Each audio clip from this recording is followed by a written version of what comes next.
warahmatullahi wabarakatuh. Waalaikumsalam, selamat pagi Bu. Ya, pada pertemuan kelima ini kita akan membahas tentang stabilitas sistem keuangan dan kebijakan makroprudensial ya. Nah, sebelum kita bahas ini, kita sebelumnya harus mengetahui apa sih definisi dari stabilitas sistem keuangan gitu ya. Dulu kan pernah saya bahas ya bahwa ketika kita berbicara sistem keuangan, itu kita berbicara sesuatu hal yang lebih luas, bukan hanya sekedar lembaga keuangan saja gitu ya. Nah, di sini stabilitas sistem keuangan ini sebenarnya banyak definisi dari para ahli, yang mana definisi ini belum ada hal yang baku gitu ya. Tapi sekarang sudah mulai ada dalam undang-undang juga sudah mulai ya, sudah mulai ada gitu ya. Nah, bisa kita artikan bahwa stabilitas sistem keuangan itu adalah suatu kemampuan sistem untuk memfasilitasi alokasi sumber daya ekonomi secara efisien gitu ya, dan memfasilitasi aktivitas ekonomi yang lain, pertumbuhan ekonomi dan akumulasi secara efektif gitu ya. Itu stabilitas sistem keuangan.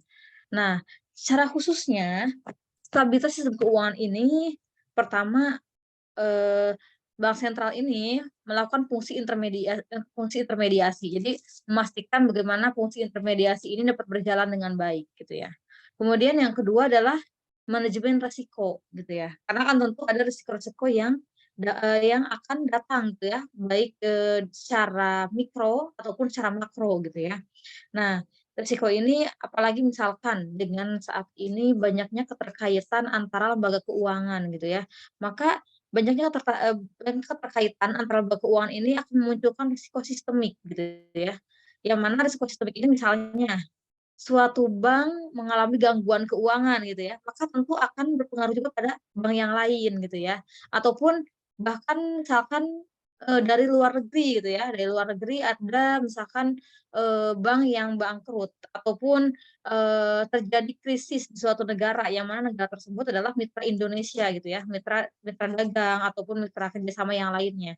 Maka itu bisa berpengaruh juga terhadap kondisi stabilitas dari perekonomian Indonesia, termasuk lembaga keuangannya gitu ya. Kemudian yang ketiga menyelenggarakan sistem pembayaran ya. Karena kan salah satu tujuan dari Bank Indonesia sebagai bank sentral juga adalah, bagaimana menjaga sistem pembayaran ini supaya tetap lancar gitu ya. Kemudian stabilitas sistem keuangan ini juga mempertahankan kemampuan tersebut ketika pada saat terjadinya, eee, kondisi ekonomi yang menurun gitu ya. Nah, dalam mengukur stabilitas sistem keuangan ini gitu ya, stabilitas keuangan ini banyak ukurannya gitu ya. Misalnya ada Financial Stability Index gitu ya.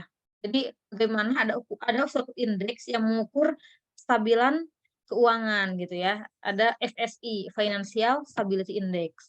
Atau juga ada misalkan, dalam penelitian sebelumnya ada misalkan BSI, Banking Stability Index, ada juga, atau bisa juga biasanya ada juga yang menggunakan dengan Jet Score ataupun yang lainnya. Jadi banyak ya, ketika kita berbicara ukuran stabilitas keuangan, itu dalam berbagai literatur tuh banyak yang membahas dengan berbagai ukuran gitu ya.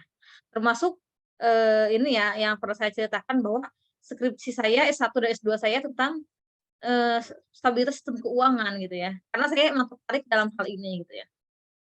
Nah, itu pun yang saya gunakan berbeda dengan penelitian sebelumnya, ada yang sama, ada yang berbeda, tapi yang pasti ada suatu penelitian yang saya jadikan rujukan utama gitu ya. Baik, mungkin nanti teman-teman akan saya perlihatkan ya artikel saya dulu terkait stabilitas sistem keuangan ya, supaya menjadi referensi. Karena kan, di sini kita perlu mengaitkan dengan penelitian terdahulu dosennya gitu ya, dosen pengampu. Jadi nanti selalu saya perlihatkan artikel saya yang berbicara tentang stabilitas sistem keuangan gitu ya, untuk salah satu menjadi referensi gitu ya. Kemudian selanjutnya, apa aja sih kebijakan dalam stabilitas sistem keuangan ini? Tentu banyak gitu ya, bukan hanya moneter saja. Dalam menjaga stabilitas sistem keuangan, karena ini berupa, suatu sistem yang bersifatnya umum gitu ya, maka bukan hanya kebijakan moneter saja gitu ya. Ada moneter, ada fiskal, ada makroprudensial, ada mikroprudensial, ada capital control, ada infrastruktur, sistem keuangan, dan yang lainnya gitu ya. Jadi di sini banyak kebijakan yang digunakan bagaimana untuk menjaga stabilitas sistem keuangan ini tetap berjalan dengan baik gitu ya. Nah, kalau dalam website Bank Indonesia gitu ya, teman-teman bisa lihat bahwa Bank Indonesia ini menyusun Indeks Stabilitas Sistem Keuangan gitu ya, ISSK gitu ya. Di mana ISKK ya, Indeks Stabilitas Sistem Keuangan, ISSK. Nah, ISSK ini merupakan indeks yang mencerminkan kondisi kestabilan sistem keuangan dengan melihat sumber-sumber instabilitasnya. Mana sih yang tidak stabilnya gitu ya, dilihat gitu. Ada gangguan di mana gitu ya, seperti itu. Nah, indeks ini dibentuk dengan melihat sistem keuangan yang terdiri atas institusi keuangan dan pasar gitu ya. Nah, kemudian nanti juga kita bisa boleh bahas Komite Stabilitas Sistem Keuangan gitu ya. Kemudian selanjutnya tadi saya berbicara banyak kebijakan yang digunakan untuk mencapai stabilitas sistem keuangan ini. Salah satunya adalah kebijakan makroprudensial gitu ya. Tadi saya sebutkan kan ada makroprudensial, ada mikroprudensial gitu ya. Apa sih yang membedakan antara makroprudensial dan mikroprudensial gitu ya? Itu dilihat dari objektifnya boleh gitu ya misalkan. Nah, ketika makroprudensial itu membatasi risiko keuangan sistemik secara keseluruhan karena makro ya. Kalau mikroprudensial itu membatasi risiko institusi keuangan secara individu gitu. Itu kalau mikro. Jadi kalau mikro itu per institusi secara individunya, kalau makroprudensial secara keseluruhannya gitu ya. Nah, tujuannya apa gitu ya, tujuannya kalau mikroprudensial karena bersifat mikro, tadi kan membatasi risiko secara individu ya, maka tujuannya ini melindungi depositor ataupun konsumen gitu ya. Kalaupun, sedangkan makroprudensial karena dia membatasi risiko keuangan sistemik secara keseluruhan, maka tujuannya yaitu menghindari biaya ekonomi akibat adanya ketidakstabilan finansial gitu ya. Baik teman-teman, mungkin itu pendahuluan dari saya karena ada yang presentasi dulu nanti selalu saya tambahkan selanjutnya gitu ya. Teman-teman yang presentasi hari ini kelompok berapa?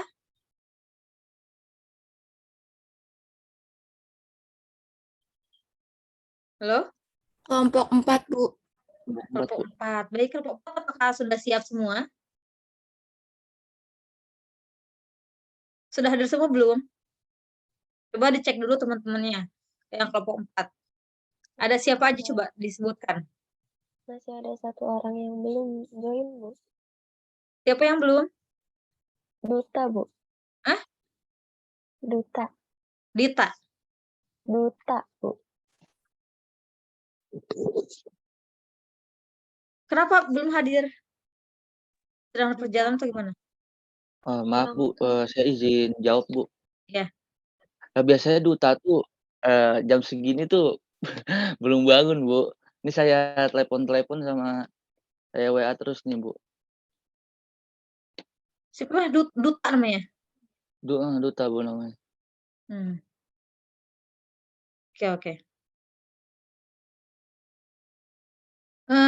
Kalau misalkan presentasi tanpa duta gimana? Presentasi tanpa duta?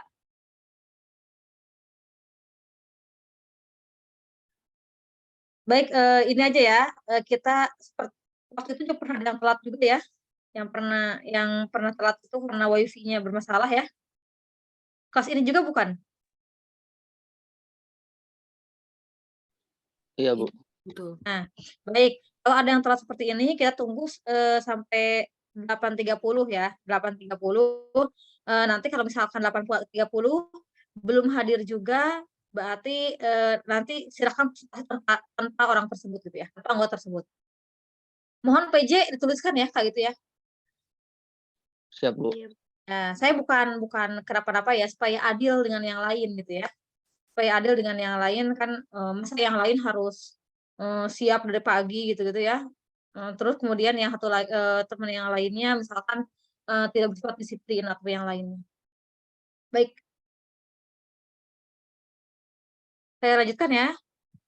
Sampai 8.30 kalau belum hadir, langsung presentasi. Maksimal 8.30 ya.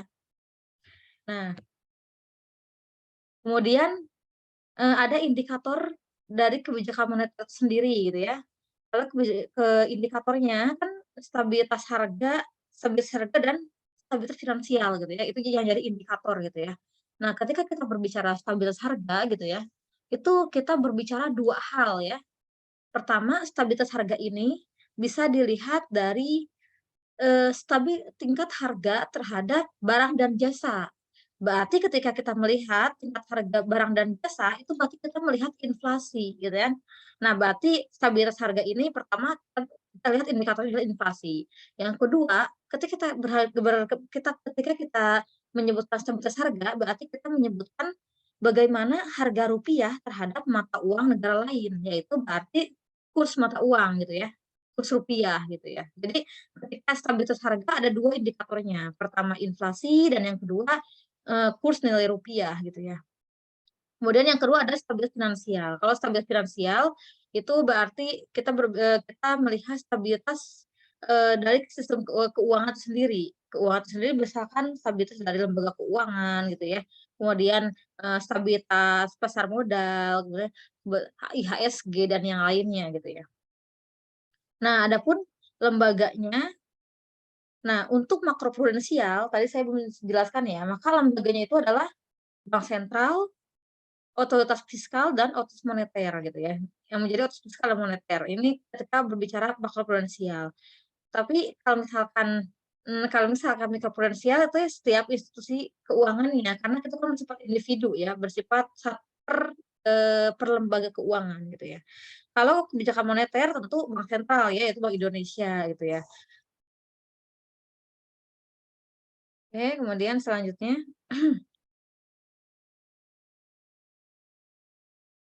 nah, kebijakan moneter dan kebijakan makroprudensial ini saling melengkapi satu sama lain gitu ya. Nah, kebijakan moneter berdampak terhadap ekonomi yang, secara menyeluruh gitu ya. Kebijakan makroprudensial memiliki sasaran tertentu dan sehingga bersifat fine tuning gitu ya. Jadi misalkan gini, kebijakan moneter, dia kan mengukurnya misalkan suku bunga gitu ya, ataupun, debt service, ataupun profit and leverage gitu ya, ataupun balance sheet itu di moneter. Kemudian di makroprudensial itu ada financial sector, ada lending, ada housing demand, dan yang lainnya. Sehingga bauran dari moneter dan makroprudensial ini tentunya nanti akan berpengaruh terhadap inflasi dan aktivitas real masyarakat. Kemudian akan berpengaruh juga terhadap, stabilitas keuangan gitu ya.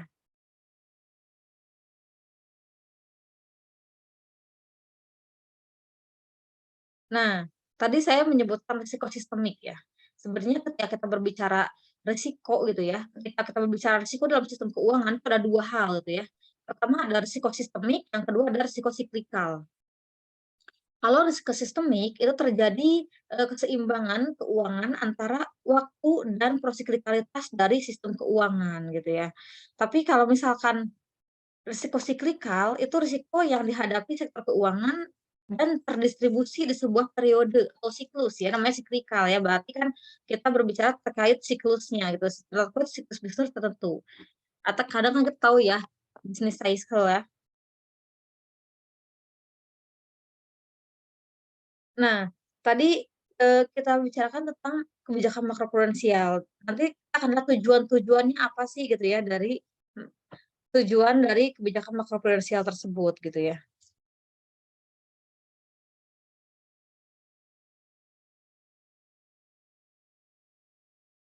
Mmm.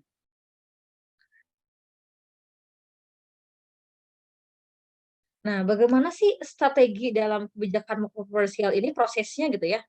Nah, proses dalam makroprudensial ini pertama, mengidentifikasi risiko dan asesmen gitu ya. Pertama mengidentifikasi dulu, kemudian setelah identifikasi kita ada pemilihan instrumen dan kalibrasi. Nah, setelah ada instrumen yang terpilih untuk menyelesaikan risiko tersebut, maka ada implementasi kebijakannya seperti apa instrumen tersebut digunakan. Dan setelah adanya implementasi kebijakan, barulah ada evaluasi kebijakan. Dievaluasi apakah penerapan tersebut sesuai ataupun tidak gitu ya.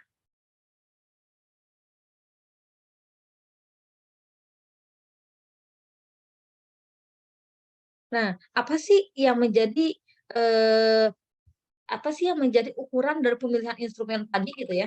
Tadi kan saya sebutkan bahwa ada pemilihan instrumennya yang tepat gitu ya. Yang pertama adalah derajat pertumbuhan ekonomi dan sektor keuangan. Kemudian yang kedua, rezim nilai tukar, dan yang ketiga adalah melihat jenis dari shock yang ada dalam sistem keuangan atau jenis dari gangguan yang ada dalam sistem keuangan gitu. Misalnya kalau misalnya dalam hal melihat bahwa ternyata gangguan tersebut adanya dalam pasar saham gitu ya, IHSG, berarti harus seperti apa instrumennya, berarti kan instrumennya harus yang mencakup pada perkembangan Untuk dari harga menanyakan saham. pertanyaan yang lainnya. Gimana? Bocor ya? Oke. Nah, selanjutnya kita akan bahas persatu coba ya. Nah, pemilihan instrumen kebijakan makroprudensial tadi saya sebutkan ada 3 faktor yang mempengaruhi pemilihan instrumen tersebut ya. Yang pertama, derajat pertumbuhan ekonomi dan sektor keuangan. Yang kedua, rejim nilai tukar, dan yang ketiga, jenis dari shock ataupun kejutan yang ada dalam sistem keuangan tersebut. Pertama, dari derajat pertumbuhan dan sektor keuangan. Nah, di sini lebih banyak pada emerging market economy gitu ya, yang membutuhkan kebijakan untuk mengatasi kegagalan pasar. Di negara-negara tersebut, pasar keuangan belum berkembang dan bank mendominasi sektor keuangan. Memang sih di Indonesia juga sampai saat ini perbankan ini masih memegang 70% lah dalam sistem keuangan. Jadi kenapa ketika kita berbicara lembaga keuangan, kadang orang lebih pada bank gitu ya, karena memang bank ini sampai saat ini masih mendominasi ya dalam sistem keuangan. Walaupun sekarang makin kecil ya dominasinya, sekarang udah 70%-an lah. Jadi 30%-nya dibagi-bagi dengan lembaga keuangan yang lain. Tapi ketika saya membuat penelitian, ternyata ada suatu penelitian dari luar negeri yang mengatakan bahwa memang bank ini kuat dalam sisi permodalan gitu ya. Tapi bank tersebut juga rentan dengan risiko-risiko gitu ya, risiko-risiko yang datang pada perbankan tersebut gitu. Sehingga pemerintah itu walaupun melihat perbankan kuat dalam sisi permodalan, tapi tetap perbankan itu harus menjaga berhati-hati itu, menjaga stabilitas sistem keuangan termasuk perbankan ini gitu. Karena perbankan juga tetap rentan dengan adanya gangguan-gangguan dari luar gitu ya. Sehingga kalau misalkan lembaga keuangan terganggu, tentu nanti akan berpengaruh juga terhadap perekonomian negara tersebut gitu ya. Nah, di negara-negara yang misalkan yang emerging market economy gitu ya, pasar keuangan belum berkembang dan bank mendominasi sektor keuangan. Oleh karena itu, negara tersebut akan menghadapi risiko likuiditas sistemik dan cenderung menggunakan instrumen untuk risiko tersebut gitu ya. Nah, di sisi lain, negara maju lebih cenderung untuk memilih instrumen kredit gitu ya. Jadi tergantung dari negaranya juga gitu ya. Kemudian tadi yang kedua adalah rejim nilai tukar ya. Nah, negara-negara dengan nilai tukar tetap atau manage cenderung menggunakan kebijakan makroprudensialnya lebih sering gitu ya dibandingkan dengan negara yang tidak menggunakan nilai tukar tetap gitu ya. Nah, keterbatasan ini nilai tukar membatasi penerapan kebijakan suku bunga gitu ya. Di negara tersebut pertumbuhan kredit berasosiasi dengan aliran modal masuk. Kemudian selanjutnya ada yang ketiga dilihat dari jenis shock-nya tadi ya. Nah, negara dengan emerging market economy memiliki ukuran ekonomi yang domestik yang lebih kecil dan derajat keterbukaan yang lebih tinggi. Oleh karena itu, maka aliran modal masuk adalah shock ya bagi emerging market economy dengan dampak yang cukup besar untuk sektor keuangan seperti itu. Nah, negara-negara di Eropa gitu ya, di Eropa Timur menggunakan instrumen berbasis kredit untuk isu pertumbuhan kredit yang tinggi akibat aliran modal masuk gitu ya. Akibat aliran modal masuk, maka negara-negara di Eropa Timur ini menggunakan instrumen yang berbasis kredit gitu ya. Nah, adapun beberapa negara-negara di Amerika Latin gitu ya, menggunakan instrumen likuiditas untuk membatasi dampak dari aliran modal masuk. Sedangkan negara-negara yang ada di Timur Tengah gitu ya, menggunakan eksportir minyak dengan nilai tukar tetap menggunakan instrumen berbasis kredit untuk mengatasi dampak dari pemasukan dan pertumbuhan kredit yang volatil gitu ya. Jadi setiap negara itu tidak mesti sama kebijakannya dan instrumen yang digunakannya karena setiap negara mempunyai sistem perekonomian berbeda-beda gitu ya. Dan ini juga ya, dilihat juga dari aliran modal masuk, kan pasti beda antara negara yang berkembang dengan negara maju dan yang lainnya gitu ya. Baik, udah 8.30, udah hadir belum? Kalau belum hadir boleh Belum, dimulai Bu. ya presentasinya. Hah? Belum, Bu, belum hadir, Bu. Ya udah baik, berarti silakan teman-teman presentasi, gak apa nanti bagiannya yang belum hadir dibacakan saja. Baik, Bu, saya izin share screen ya, Bu. Iya, silakan. Saya mohon maaf ya off cam ya. Tapi saya depan laptop kok.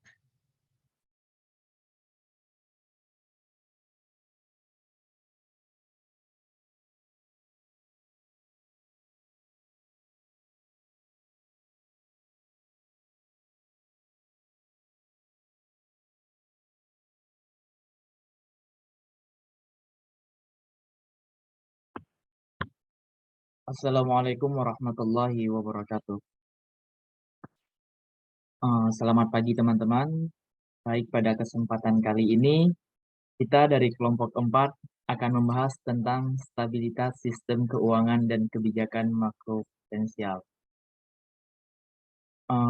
Adapun anggota kelompoknya, next slide, itu beranggotakan Duta Ramadan dengan NIM yang tertera. Yang kedua ada Galuh Rahayu Kurniasari dengan NIM yang tertera. Yang ketiga ada Kofilia Safira dengan NIM yang tertera. Yang keempat ada Putri Solehah dengan NIM yang tertera. Dan yang kelima ada saya sendiri, Tajul Fuzari dengan NIM. Adapun pokok pembahasan yang akan dibahas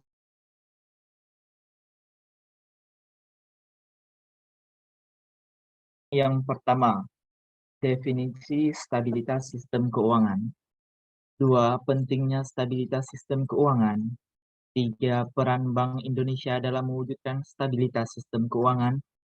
4. Peran Bank Syariah dalam mewujudkan stabilitas sistem keuangan.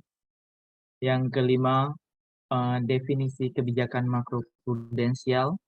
6. Tujuan kebijakan makroprudensial. Yang ketujuh, lingkup kebijakan makroprudensial. 8. Penyusunan kebijakan makroprudensial. 9. Keunggulan kebijakan makroprudensial. 10. Kebijakan makroprudensial pada negara maju dan berkembang.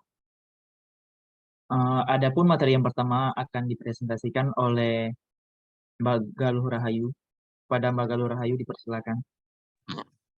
Baik, yang pertama ada definisi stabilitas sistem keuangan. Stabilitas sistem keuangan adalah suatu kondisi yang memungkinkan sistem keuangan nasional berfungsi efektif dan efisien, serta mampu bertahan terhadap kerentanan internal dan eksternal, sehingga alokasi sumber pendanaan atau pembiayaan dapat berkontribusi pada pertumbuhan dan stabilitas perekonomian nasional.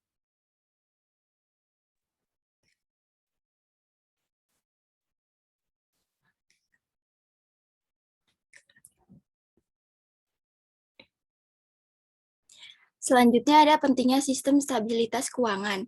Sistem keuangan memegang peranan yang sangat penting dalam perekonomian. Sebagai bagian dari sistem perekonomian, sistem keuangan berfungsi mengalokasikan dana dari pihak yang mengalami surplus kepada yang mengalami defisit. Apabila sistem keuangan tidak stabil dan tidak berfungsi secara efisien, pengalokasian dana tidak akan berjalan dengan baik sehingga dapat menghambat pertumbuhan ekonomi.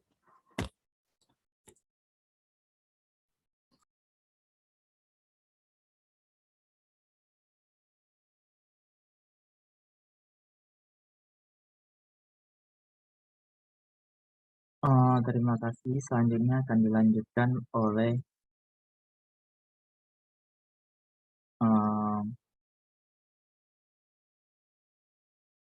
Mbak Putri. Dipersilakan kepada Mbak Putri.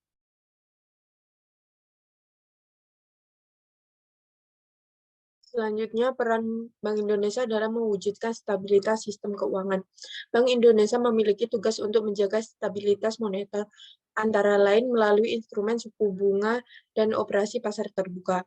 Bank Indonesia memiliki peran vital dalam menciptakan kinerja lembaga keuangan yang sehat, khususnya perbankan. Bank Indonesia memiliki wewenang untuk mengatur dan menjaga kelancaran sistem pembayaran. Melalui fungsinya dalam riset dan pemantauan, Bank Indonesia dapat mengakses informasi-informasi yang dinilai mengancam stabilitas keuangan. Bank Indonesia memiliki fungsi sebagai jaring pengaman sistem keuangan melalui fungsi Bank Sentral sebagai leader of the last report.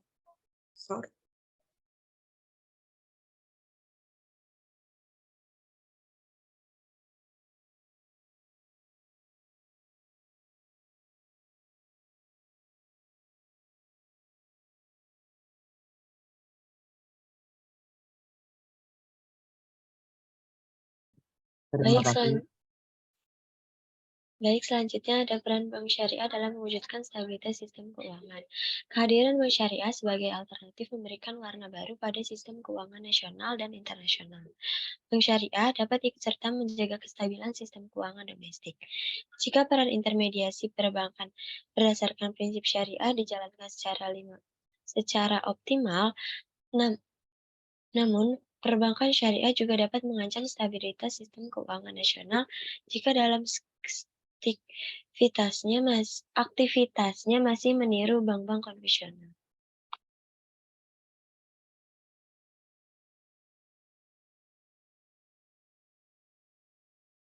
Baik, selanjutnya ada definisi kebijakan makroprudensial. Kebijakan makroprudensial adalah kebijakan dalam mengawas dan menjaga individual institusi keuangan dari risiko sistematik dan mencegah timbulnya risiko yang lainnya. Dilanjutkan kepada Mbak Kofi. Selanjutnya ada tujuan kebijakan makroprudensial. Tujuannya yaitu untuk mencegah dan mengurangi risiko sistematik, mendorong fungsi intermediasi yang seimbang dan berkualitas, meningkatkan efisien sistem keuangan, dan akses keuangan dalam menjaga stabilitas sistem keuangan. Next. Selanjutnya ada lingkup kebijakan makroprudensial. Lingkup kebijakan makroprudensial adalah sistem keuangan secara menyeluruh, termaksud interaksi antara sektor keuangan dan sektor real. Selain itu, makroprudensial tidak fokus pada komponen individu. Selanjutnya ada penyusutan kebijakan makroprudensial. Yang pertama ada asesmen risiko sistemik. Yang pertama ada apakah tingkat utang berlebihan. Yang kedua, apakah harga aset terevaluasi lebih tinggi. Yang ketiga, apakah standar peminjaman menurun. Selanjutnya ada pertimbangan intervensi makroprudensial. Yang pertama, apakah kasus isu makroprudensial. Yang kedua, apakah manfaat dari intervensi lebih tinggi dari biayanya? Yang ketiga, ada pemilihan instrumen.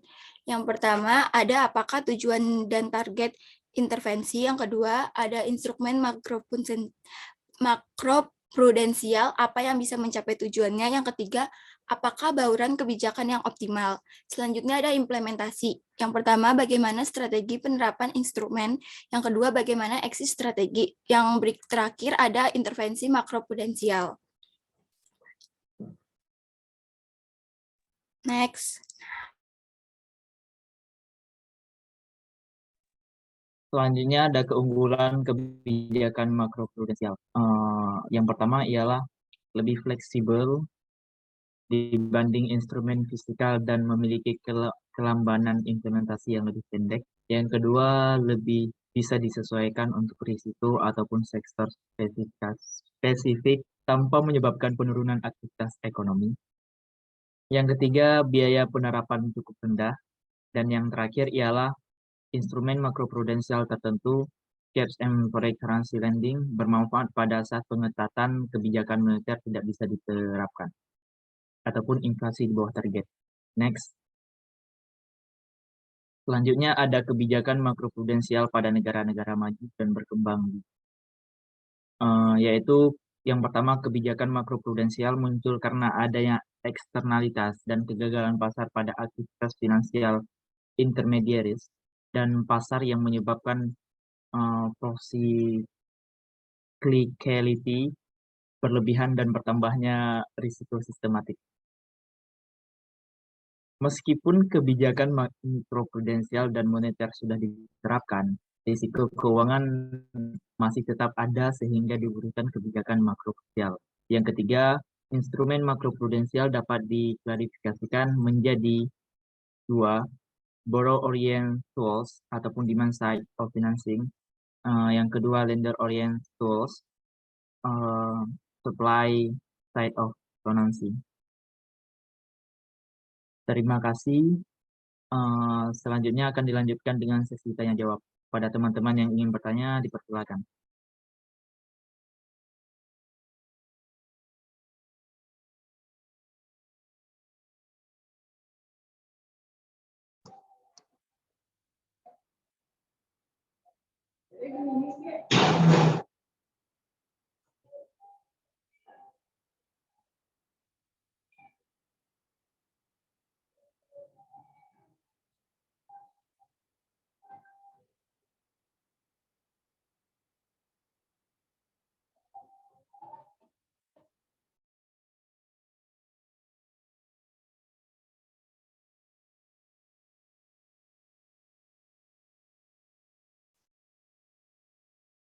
Baik, dipersilakan kepada Mbak Fariza. Baik, terima kasih atas kesempatannya. Izinkan saya untuk bertanya. Menurut kelompok kalian, bagaimana cara menjaga sistem keuangan agar tetap stabil? Terima kasih. Oke, selanjutnya dilanjutkan kepada Mas Grafen. Dipersilakan. Oke, terima kasih. Saya ingin bertanya kepada kelompok. Pertanyaannya itu, apa aja sih perbedaan makroprudensial yang dilakukan oleh Bank Indonesia dengan makroprudensial yang dilakukan oleh OJK, Otoritas Jasa Keuangan? Itu aja, terima kasih. Oke, terima kasih. Selanjutnya dilanjut kepada Mbak Andini. Dipersilakan. Terima kasih. Saya ingin bertanya berdasarkan materi kelompok tentang instrumen kebijakan makroprudensial, boleh tolong dijelaskan apa saja instrumen kebijakan makroprudensial yang sudah diterapkan di Indonesia? Terima kasih. Oke, terima kasih banyak. Selanjutnya dilanjutkan kepada Mbak Wahyudi Permatasari. Silakan. Baik, terima kasih atas kesempatannya. Saya ingin bertanya, apa yang melatar belakangi munculnya kebijakan makroprudensial? Oke, terima kasih banyak. Selanjutnya dilanjutkan kepada Mas Riko. Silakan, Mas. Ya, terima kasih atas kesempatannya. Izin bertanya, kenapa sih kebijakan dan strategi makroprudensial itu menjadi sangat penting bagi perekonomian sebuah negara? Terima kasih. Oke, terima kasih banyak atas pertanyaannya. Izinkan kelompok kami berdiskusi terlebih dahulu.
Dipersilakan.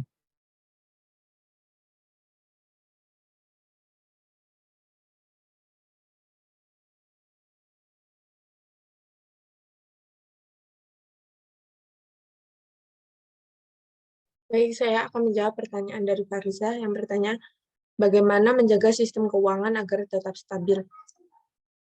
Banyak cara untuk menjaga sistem keuangan agar tetap stabil, antara lain seperti melakukan ekspor agar menaikkan perekonomian. Yang kedua, penyuluhan tentang keuntungan membuat usaha sendiri dengan memanfaatkan potensi alam. Contohnya, kayak di Lombok. Lombok terkenal akan potensi baharinya dan ia bekerja sebagai buruh daripada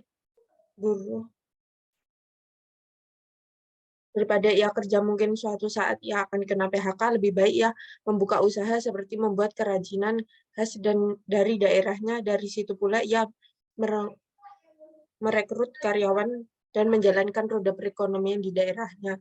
Cara yang selanjutnya dengan penanaman modal. Apakah sudah terjawab? Baik, sudah terjawab. Terima kasih.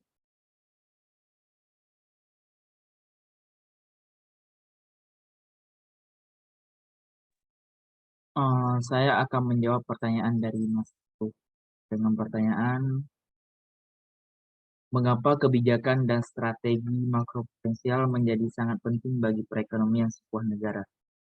Adapun jawabannya yaitu kebijakan makroprudensial ini digunakan untuk mencegah terjadinya risiko sistematik, mengurangi dampak risiko sistematik, dan memperkuat daya tahan sistem keuangan dari krisis.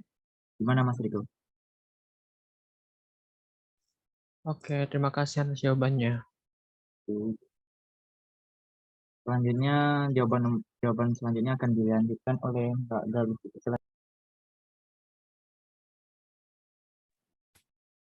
Baik, selanjutnya pertanyaan nomor 3. Pertanyaan dari Andini Tiara. Pertanyaannya yaitu jelaskan apa saja instrumen kebijakan makroprudensial yang sudah diterapkan di Indonesia. Instrumen kebijakan makroprudensial yang sudah diterapkan di Indonesia ada 5. Yang pertama ada counter cyclical capital buffer, yaitu tambahan modal yang berfungsi sebagai penyangga untuk mengantisipasi kerugian apabila terjadi pertumbuhan kredit dan pembiayaan perbankan yang berlebihan sehingga berpotensi mengganggu stabilitas sistem keuangan. Yang kedua ada rasio loan to value atau financial to value, yaitu rasio antara nilai kredit atau pembiayaan yang diberikan oleh bank umum konvensional maupun syariah terhadap nilai agunan berupa properti pada saat pemberian kredit atau pembiayaan berdasarkan hasil penilaian terkini. Yang ketiga, ada rasio intermediasi makroprudensial, yaitu bertujuan untuk kapasitas dan target pertumbuhan perekonomian serta tetap menjaga prinsip kehati-hatian. Yang keempat, ada penyangga likuiditas makroprudensial, yaitu cadangan likuiditas minimum dalam rupiah yang wajib dipelihara oleh Badan Umum Konvensional dan Badan Umum Syariah dalam bentuk surat berharga yang dapat digunakan dalam operasi moneter yang besarnya ditetapkan oleh Bank Indonesia. Yang terakhir yaitu pinjaman likuiditas jangka pendek, yaitu pinjaman dari Bank Indonesia kepada bank untuk mengatasi kesulitan likuiditas jangka pendek yang dialami oleh bank. Bagaimana Andini Tiara, apakah sudah terjawab? Baik, sudah terjawab. Terima kasih Kofilia dan kelompok.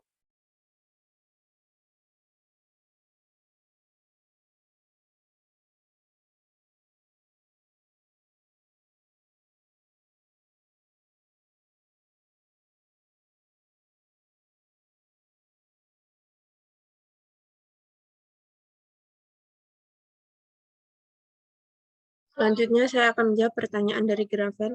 Apa bedanya makroprudensial yang dilakukan oleh Bank Indonesia dengan mikroprudensial yang dilakukan oleh Otoritas Jasa Keuangan? Bidang makroprudensial masih di-cover oleh Bank Indonesia karena belum adanya pengawasan tersebut oleh OJK sejak adanya pemisahan tugas pengawasan antara Bank Indonesia dan OJK. Pada dasarnya, mikroprudensial mengawasi individual bank. Sedangkan untuk makroprudensial lebih ke keseluruhan sistem. Apakah sudah terjawab, Grafen? Iya, sudah terjawab. Terima kasih, kelompok. Baik, selanjutnya saya ingin menjawab pertanyaan dari Ayu. Pertanyaan itu adalah, apa yang melatar belakangi munculnya kebijakan prudensial? Latar belakang kebijakan makroprudensial ini sering seiring dengan semakin terkoneksinya pelaku di sistem keuangan, maka ketidakseimbangan di suatu sektor dapat dengan mudah ditransmisikan ke sektor lainnya, baik di level nasional maupun daerah. Terima kasih. Apakah sudah terjawab? Sudah terjawab. Terima kasih Galuh dan kelompok. Baik, terima kasih semuanya. Semua pertanyaan sudah terjawab. Selanjutnya saya kembalikan kepada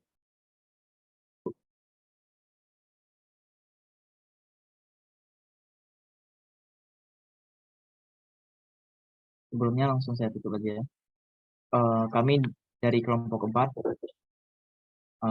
ingin meminta maaf atas segala kekurangan, kejelasan baik itu kita maupun wabillahi taufiq wal hidayah. Wassalamualaikum warahmatullahi wabarakatuh. Waalaikumsalam warahmatullahi wabarakatuh.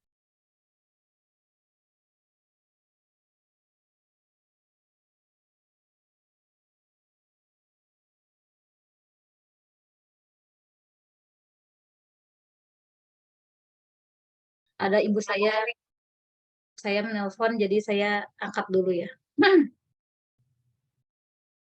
Baik teman-teman, coba saya akan perlihatkan Pak teman-teman artikel yang pernah saya buat ya terkait stabilitas sistem keuangan ya. Tapi saya sendiri masih download dulu nih, karena saya sendiri nggak menyimpan artikel saya gitu ya. Bentar, saya coba download dulu. Bentar dulu.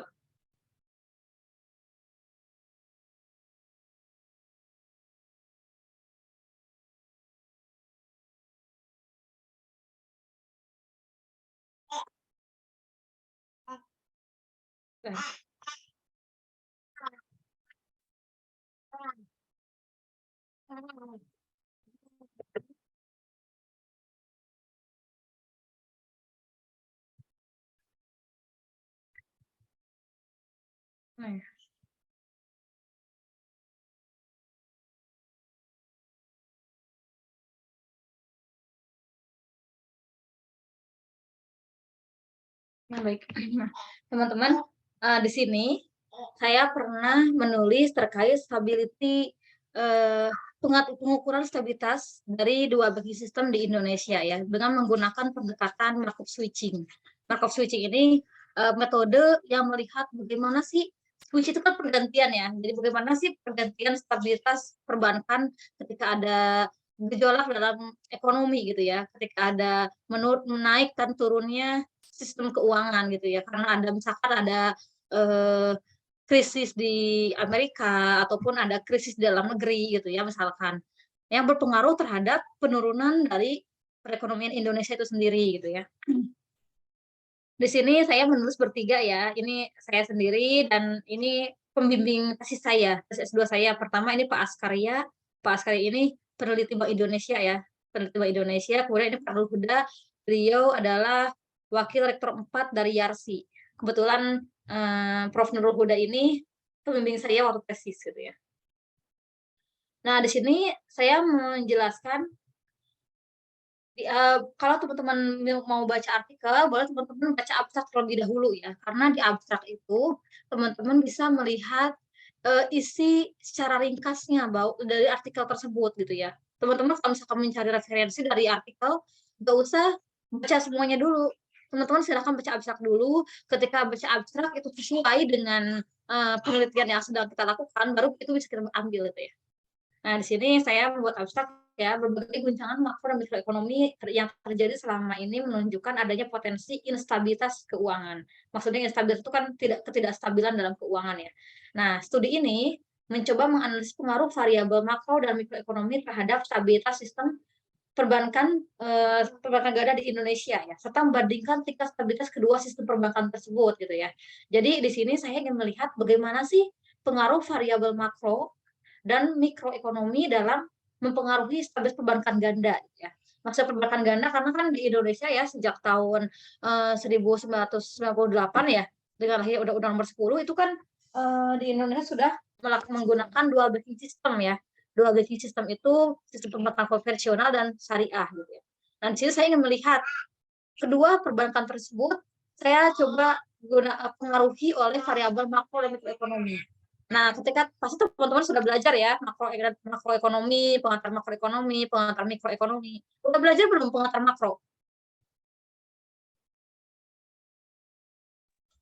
Kami adanya pengantar ilmu ekonomi. Semester Nah, 2 juga 2. oh, berarti nanti teman-teman belum dapat, nanti ada mikro, ada makro. Nanti teman-teman dapat lagi ya, mengantar ekonomi mikro dan makro. Nah, ketika kita melihat dari katanya saja ya makro dan mikro. Kalau makro itu kan cakupannya lebih luas, kalau mikro lebih sempit ya. Nah, di sini saya mencoba gunakan variabel yang dia itu mencerminkan ekonomi secara makro dan secara mikro gitu ya. Kemudian saya gunakan variabel endogennya ini stabilitas perbankan syariah dan konvensional. Kemudian saya ingin selain mengukur, saya membandingkan mana sih perbankan yang lebih stabil gitu ya dengan model pengukurannya Z-score dan Banking Stability Index gitu ya. Tadi saya sebutkan ya bahwa ketika kita ingin melihat kestabilan gitu ya dalam sistem keuangan itu bisa dilihat misalkan kalau di Bank Indonesia ada FSI ya, Financial Stability Index. Kalau karena saya ingin melihat tentang perbankan gitu ya, maka saya pakainya Banking Stability Index dan Z-score gitu ya. Nah, metode ini digunakan dalam penelitian, metode yang digunakan adalah Markov switching VAR gitu ya. Nah, ternyata hasil penelitian ini dijelaskan bahwa mau dua analisis. Pertama, kita melakukan perhitungan nilai indeks stabilitasnya dulu dengan menggunakan dua indeks, Z-score dan BSI gitu ya. Jadi saya ingin melihat bagaimana sih stabilitas perbankan itu ketika dihitung dengan Z-score dan dengan BSI gitu ya, dengan Banking Stability Index. Kemudian yang kedua setelah kita ukur, jadi kita kan tahu mana yang lebih stabil. Nah, kemudian kita lihat variabel tersebut, ukuran stabil tersebut dipengaruhi oleh variabel makro dan mikro gitu ya. Nah, hasil Markov switching ini membuktikan bahwa sistem perbankan syariah memiliki tingkat stabilitas yang lebih tinggi dibandingkan dengan sistem perbankan konvensional. Yang artinya perbankan syariah terbukti lebih stabil dibandingkan dengan perbankan konvensional. Nah, di sini ya. Nah, kenapa yang tadi saya sebutkan kenapa sih perbankan itu masih menjadi lembaga keuangan yang mendominasi itu ya. Ini kita lihat ya total asetnya itu dalam sistem keuangan Indonesia pada tahun 2015 ya. Saya ini buatnya tahun 2017 publish-nya. Nah, tahun 2015 ini perbankan ini masih 80,72% gitu ya. Sedangkan yang lainnya coba asuransi ini karena nggak berwarna ya. Asuransi 10,28, kemudian dana pensiun 2,55. Kemudian multi finance 5,76. Garansi company 0,15 dan Pawn Shop 0,51 gitu ya. Jadi yang paling besar itu masih perbankan ya.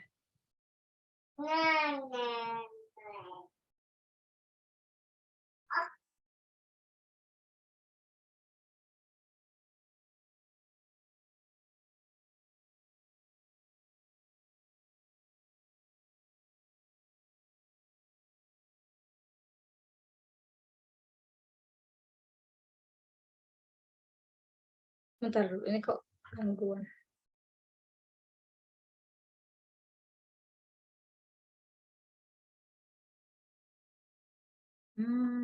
Bentar.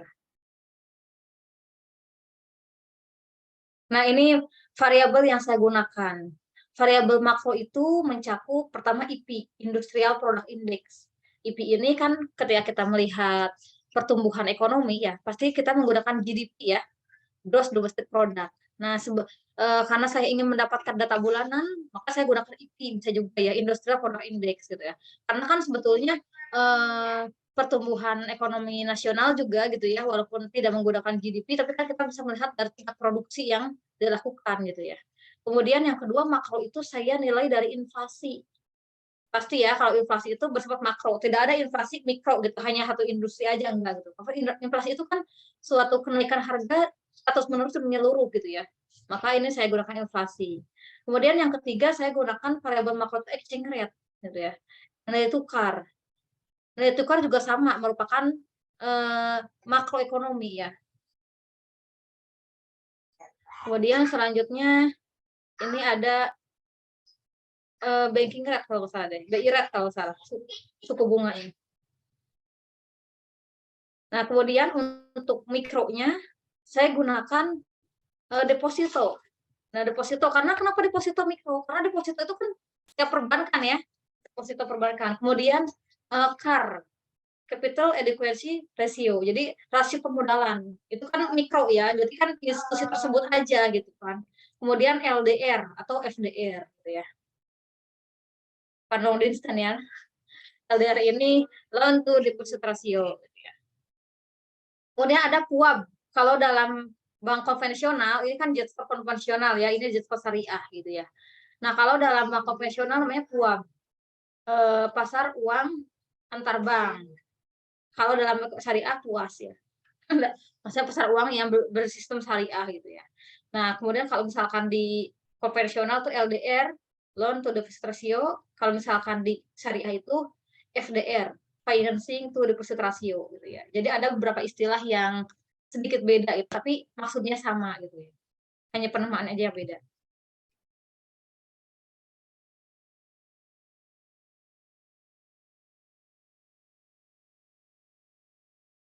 Nah, ini hasilnya. Saya gunakan dua pengukuran.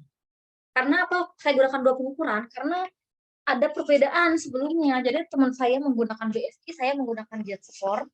Ternyata hasilnya beda gitu ya. Kalau menggunakan jet score yang saya gunakan, itu saya memperoleh hasil bahwa bank syariah ini lebih stabil dibanding bank konvensional gitu ya. Tapi kalau saya gunakan BSI yang teman saya gunakan, itu ternyata benar bank konvensional itu lebih stabil dibanding bank syariah gitu. Jadi kan ini pertanyaan buat saya, kenapa ya? Maksudnya kenapa sih dengan ukuran berbeda gitu ya, tapi kok menghasilkan hasil yang berbeda gitu ya? Harusnya dengan periode yang sama kan hasilnya sama gitu ya. Kemudian akhirnya saya buka komposisi rumusnya. Komposisi rumus dari jet score ini apa saja gitu ya. Kemudian komposisi dari BSI ini apa saja. Kemudian hasilnya gitu ya, setelah komposisi itu saya bongkar, saya samakan komposisinya gitu ya. Saya samakan komposisinya dan saya hitung kembali gitu ya, setelah samakan.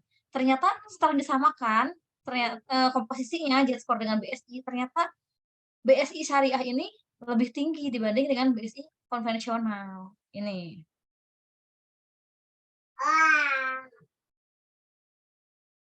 Ini ada alasannya di bawah ya, kenapa bisa lebih tinggi gitu ya. Nah, ternyata ini adalah pergerakan dari NPF-nya. NPF itu non-performing loans, jadi kredit macetnya.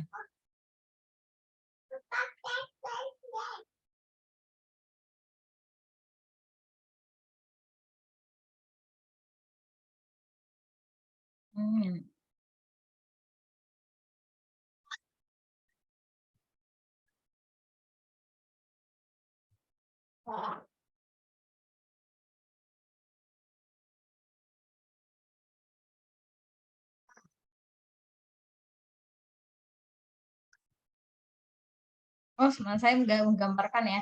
Saya nggak menggambarkan perubahannya.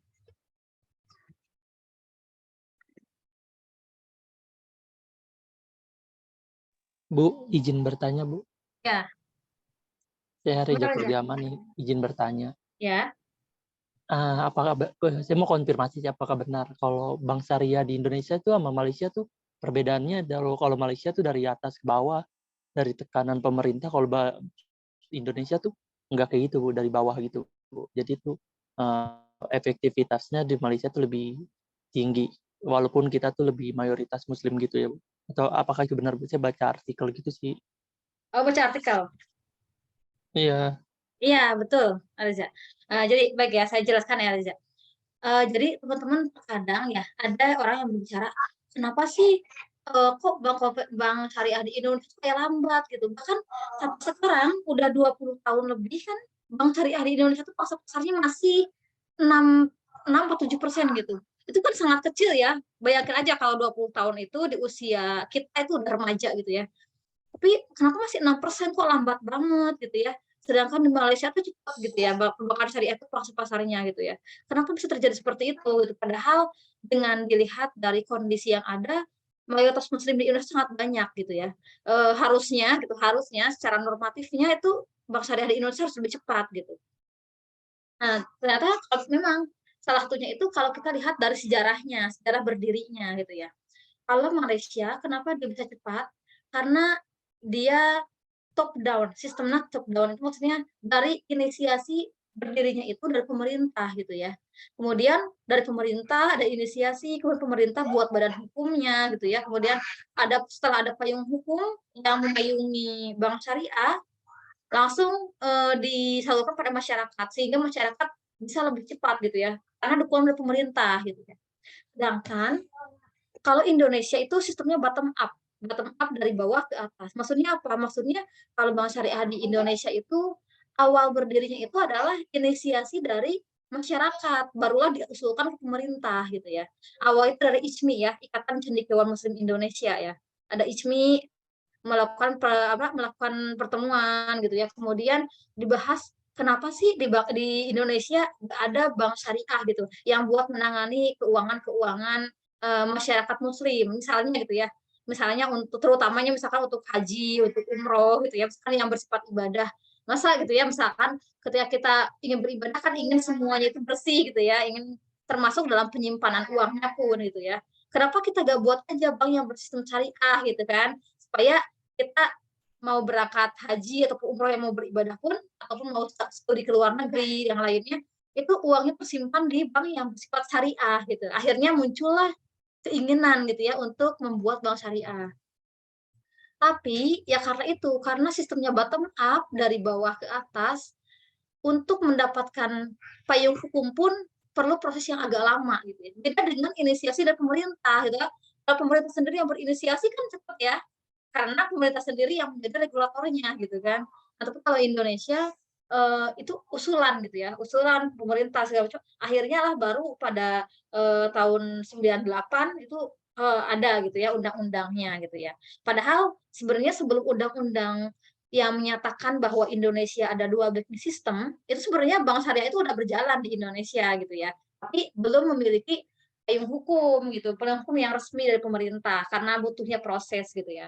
Dan sebenarnya sebelum bank syariah pun sebenarnya sudah banyak ya dalam bentuk BMT gitu ya, Baitul Mal wa Tamwil. Banyak BMT itu semacam koperasi syariah ya, KJKS, Koperasi Jasa Keuangan Syariah gitu. Itu betul ya salah satunya Reza ya. Kemudian selanjutnya juga perkembangannya gitu ya, perlu dukungan juga dari masyarakatnya gitu. Sebenarnya penelitian saya ini pun pernah saya ceritakan ya bahwa penelitian saya ini kan diterima di OJK ya, di Otoritas Jasa Keuangan, dan saya pun presentasikan penelitian saya ini di OJK, Ansar Tamrin. Dan di sini kan tentunya kalau ada suatu penelitian kita ada rekomendasi dan saran ke depannya apa gitu ya. Kalau teman-teman baca artikel saya ini menyarankan bahwa ke depannya perlu dukungan pemerintah untuk memperluas pasar bank syariah. Karena apa? Alasannya karena hasil penelitian saya ini menjelaskan bahwa bank konvensional ini tidak lebih stabil dibandingkan bank syariah. Dalam artian bank syariah ini bisa lebih stabil dibanding bank konvensional ketika ada krisis gitu. Itu saran saya gitu ya. Nanti boleh ya teman-teman kalau mau baca gitu ya terkait artikel tentang perbankan ataupun tentang dual banking system ataupun stability dan yang lainnya boleh. Saya juga pernah nulis tentang ini ya, tentang stabilitas perbankan syariah di negara ASEAN pernah. Apa ya? Apa ya?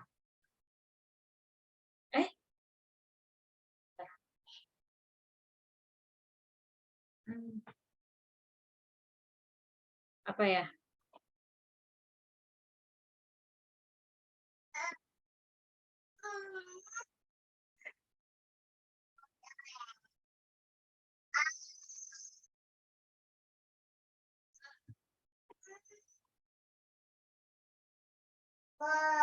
Oh, kalau di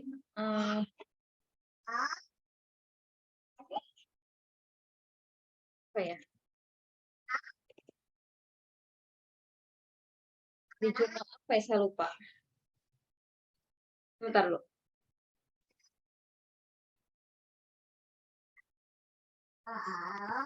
Saya lupa di apa ya.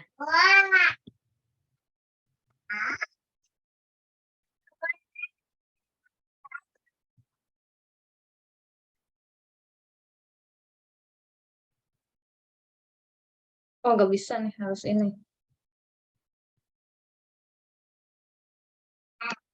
Bentar ya. Saya lupa.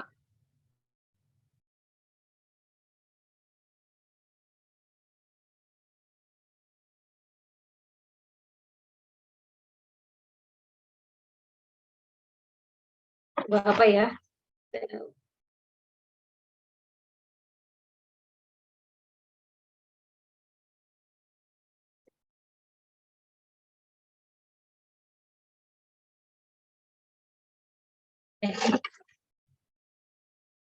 Ini juga pernah ya, ada saya menulis tentang bagaimana stabilitas perbankan syariah ketika adanya shock ataupun adanya gangguan dalam makroekonomi.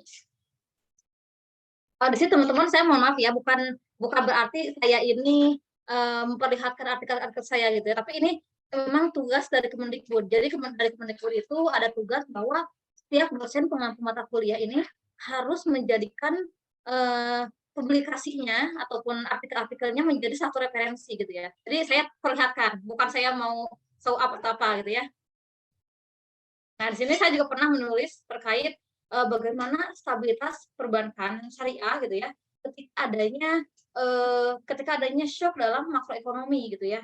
Ini saya komparatif negara-negara di Asia gitu ya, di ASEAN.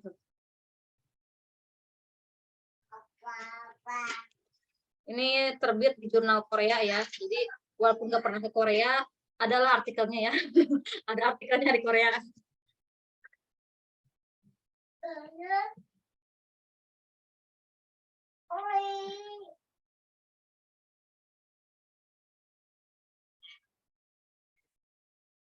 Nah, ini saya juga pernah membuat tulisan memperlihatkan bagaimana kondisi stabilitas perbankan syariah.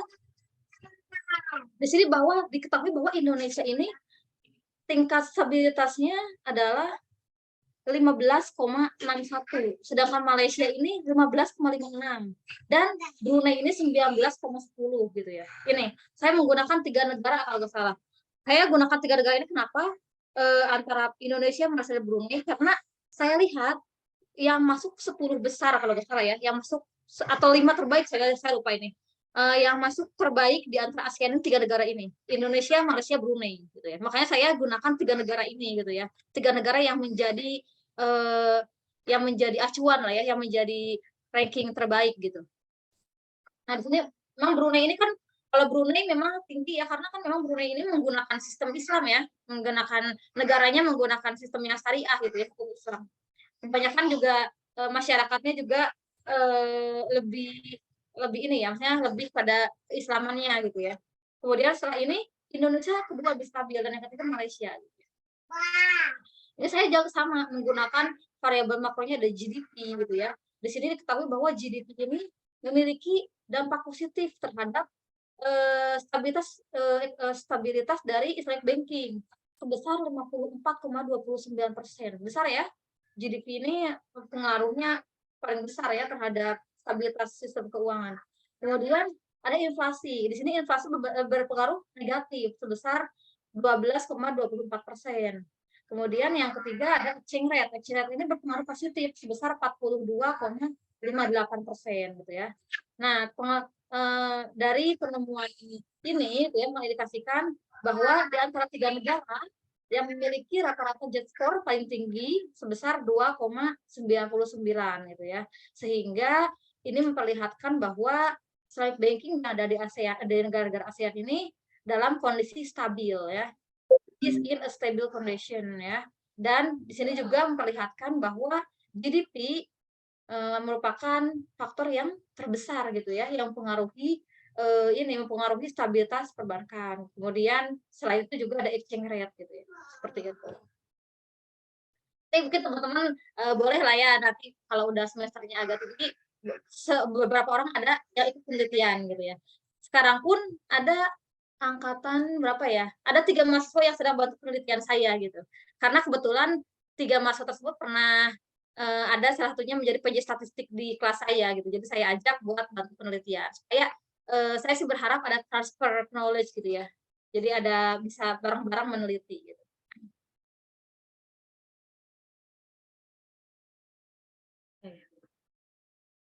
Nah, baik.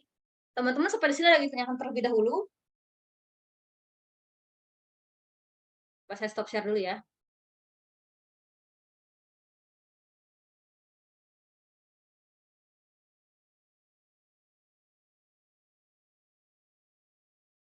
Baik, selanjutnya saya akan berikan tugas, tapi ini per kelompok ya. Saya akan berikan tugas per kelompok untuk mengidentifikasi terkait stabilitas dalam sistem keuangan gitu ya. Boleh teman-teman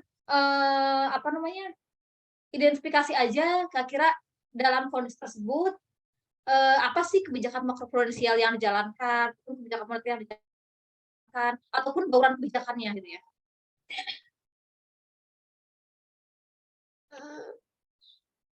Mungkin untuk mengerjakannya bisa teman-teman ini ya mengerjakannya secara kelompok sesuai dengan waktu yang sisa ini gitu ya, sisa pertemuan kita gitu ya.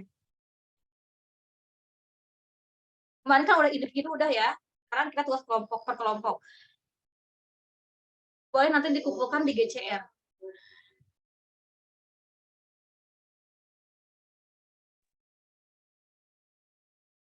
Jadi teman-teman analisis juga beserta dampaknya. Misalnya gitu ya, misalnya ada kebijakan makroprudensial melalui kredit gitu ya. Kira-kira seperti apa? Atau melalui kredit perumahan misalkan. Nah, itu dampaknya seperti apa? Misalkan terhadap permintaan perumahan ya kah? Ataukah terhadap perekonomian secara global, yang lainnya. Nanti akan saya share ya PT-nya ya, PT yang tadi saya jelaskan di awal ya, terkait makroprudensial. Ibu, mohon maaf. Saya mau nanya, Bu. Ya, silakan. Untuk tugasnya ini dikumpulinnya perwakilan atau semuanya anggota ngumpulin, Bu? Semua anggota ya. Oke, makasih, Bu. Nah, semua anggota supaya terkadang kan saya kalau ngecek juga kalau misalkan ini saya khawatirnya ini kok nggak mengumpulkan gitu, ternyata kelompok gitu. Jadi kan saya khawatirnya nanti ada yang nggak ke checklist gitu.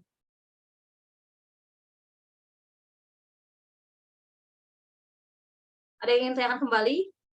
Kira-kira terkait materi hari ini udah paham belum? Atau ada yang masih bingung?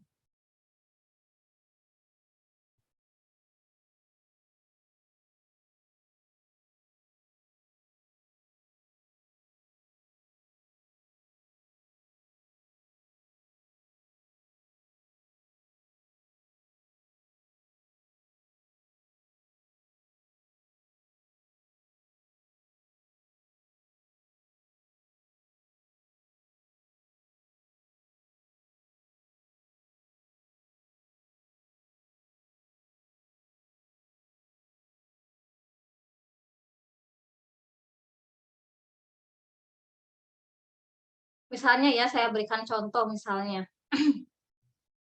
Misalnya latar belakang dari krisis keuangan tahun 2008 gitu ya, sehingga memunculkan risiko-risiko dalam sistem keuangan. Bentar.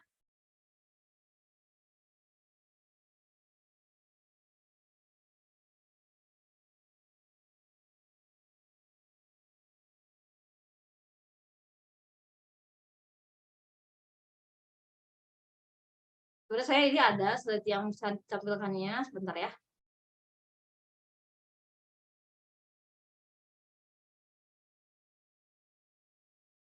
Tadi saya berikan tugas dulu supaya teman-teman bisa mengerjakan. Masih ada waktu dari perkuliahan ini. Terlihat belum? Sudah, Ibu. Jadi sebenarnya bukan UGM aja ya. Jadi semua kampus termasuk UNJ itu juga merupakan member gitu ya, bukan anggota dari ke bank sentral ini. Maksudnya jadi setiap kampus itu ada khusus dosen mata kuliah ke bank sentralan gitu ya. Termasuk UNJ, dan saya pun salah satunya ini juga sering mendapatkan undangan dari Bank Indonesia BI Institute untuk kayak semacam pertemuan gitu ya. Kok nggak bisa. Bentar.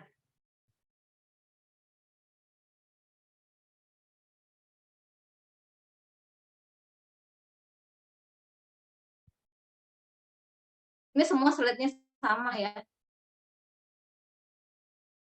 Nggak muncul.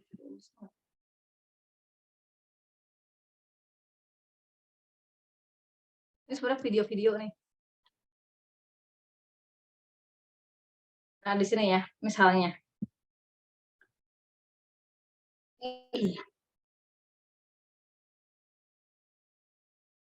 Nah, portofolio kebijakan sistem keuangan sebelum krisis 2008.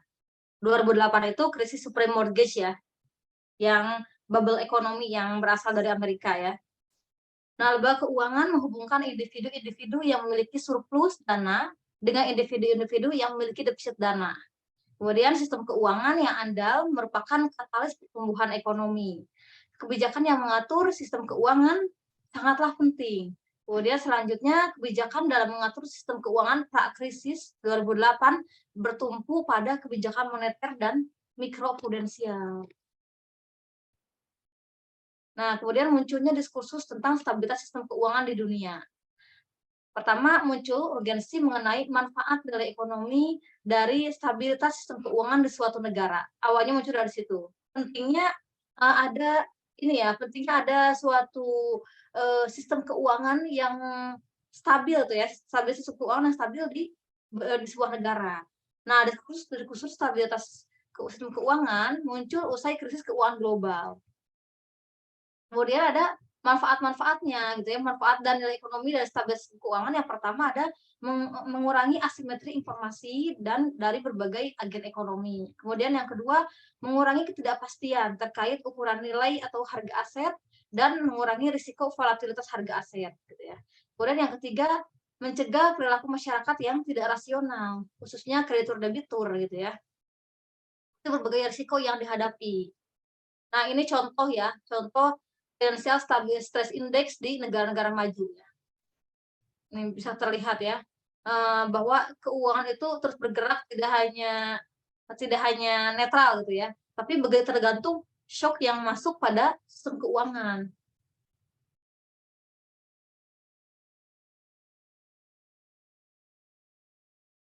Ini lihat ya. Nah, ini pada tahun 99. Nih, ini kan setelah adanya krisis. Ini pun pada tahun 2008 ada krisis global kan. Kemudian ini pada tahun 2018-2019 ini juga ada perubahan. Nah, di sini kenapa saya terlalu ingat gitu ya tahun 2008 ini krisis, karena kebetulan saat 2008 ini saya baru masuk kuliah S1 dan saya ngambil ekonomi gitu ya. Kemudian lagi booming bubble ekonomi ini tahun 2008 gitu ya. Jadi masih ingat saya artikel-artikel yang saya baca gitu ya, berita-berita saya baca gitu ya terkait krisis tahun 2008 ini gitu. Karena kebetulan baru kuliah tahun pertama. Nah, ini ada Financial Stress Index di negara berkembang dan negara maju. Nih, bisa dilihat. Ini di US ya, di emerging market. Yang birunya nggak terlalu beda ya, biru muda dengan biru tua. Nah, kemudian latar belakang krisis keuangan 2008, keterkaitan lembaga-lembaga keuangan. Ini yang namanya risiko sistemik. Jadi dari pasar modal tentu nantinya nyamber perbankan gitu ya, ke bank-bank yang lain gitu ya. Kemudian ada perusahaan efek gitu ya, ke asuransi. Jadi inilah risiko sistemik karena apa? Karena adanya kaitan antar lembaga gitu ya. Kaitan antar lembaga ini jadi adanya perlu diwaspadai risiko sistemik ini gitu ya. Tentu kan dari bank juga punya mitra-mitra gitu ya. Kemudian dari asuransi punya mitra juga gitu ya. Kemudian yang lainnya gitu ya, perusahaan efek juga semuanya saling keterkaitan. Makanya lihat tanah ini kan dua arah gitu ya. Dua arah, jadi kedua arah ini pasar modal mempengaruhi perbankan gitu ya. Perbankan juga bisa mempengaruhi pasar modal gitu ya dan yang lainnya gitu ya. Kemudian misalkan antara bank yang satu dengan pasar asuransi misalkan ini kan dua panah gitu ya. Asuransi juga nantinya berimbas juga ke perbankan gitu. Ini ternyata dua panah perusahaan efek gitu ya. Ini dua panah gitu ya. Nah, ini nggak usah. Nah, oke. Latar belakang krisis keuangan 2008 dan munculnya risiko-risiko sistem keuangan. Nah, kemunculan krisis finansial pada tahun 2007-2008 menyebabkan finansial stres hampir di seluruh negara dipicu oleh berbagai hal. Secara umum, terjadinya krisis finansial dapat disebabkan oleh hal-hal berikut. Pertama, ada risiko peningkatan ketidakseimbangan global seperti deviasi capital flow antar negara gitu ya. Tadi kan disebutkan ya bahwa ada aliran modal masuk gitu ya dari negara maju atau yang lainnya. Kan memberikan risiko juga. Kemudian yang kedua, kelemahan dan kelonggaran dari kebijakan moneter. Yang ketiga, pengawasan dan regulasi finansial yang tidak memadai di banyak negara. Nah, kemudian di sini ada latar belakang krisis keuangan 2008 juga, kebijakan moneter dan mikroprudensial tidaklah cukup gitu ya. Nah, mikroprudensial ini berfokus pada kebijakan yang mempengaruhi institusi secara individu, kan tadi saya sebutkan ya. Kalau mikro kan individu, berfokus pada perlindungan konsumen, kaitannya dengan risiko individu pula gitu ya. Ya karena mikroprudensial ini fokusnya terhadap individu, ya berarti nanti berkaitannya dengan risiko individu gitu kan. Tapi kalau moneter hanya berfokus pada pencapaian maksimum sustainable employment, stable price, dan moderate long-term interest rate gitu ya. Yang erat kaitannya dengan stabilitas finansial, tetapi tidak beririsan secara penuh gitu ya. Sehingga butuh adanya kebijakan makroprudensial gitu ya. Nah, pelajaran dari krisis keuangan itu apa gitu? Pertama, terjadi proses adopsi kebijakan makroprudensial oleh 1-2 negara maju yang terkena dampak dari krisis global. Contohnya, misalkan Amerika menerapkan kebijakan makroprudensial untuk mengendalikan pertumbuhan kredit di tingkat nasional ataupun secara agregat di Amerika sendiri ya, di sektor ekonomi terutama dalam perumahan. Karena kan waktu 2008 kan yang menjadi aset yang bubble ekonomi itu adalah perumahan gitu. Itu yang saya pernah ceritakan ya, bahwa krisis 2008 itu berawal dari aset perumahan yang terus dijual belikan di pasar ya, sehingga asal asetnya tetap, tapi jumlah nilai moneternya terus makin gede gitu ya, makin besar karena berbentuk bunga ya, dibungakan. Jadi asetnya tetap kecil segitu, tapi moneternya udah tinggi gitu. Jadi nanti ada gap gitu ya, gap yang terlalu besar antara sektor real dengan sektor moneter. Sektor realnya kan tadi perumahan tadi, sektor moneternya yaitu permainan di pasar uang tadi gitu ya, sehingga akhirnya jadi bubble. Jadi karena semakin membesar, semakin bengkak jadi bubble. Kalau balon semakin ditiup semakin besar, semakin tipis dan akhirnya pecah ya. Nah, pecahnya inilah menjadi krisis global di Amerika gitu ya. Makanya disebutkan bahwa krisis tahun 2008 ini adalah subprime mortgage gitu ya, karena berasal dari perumahan.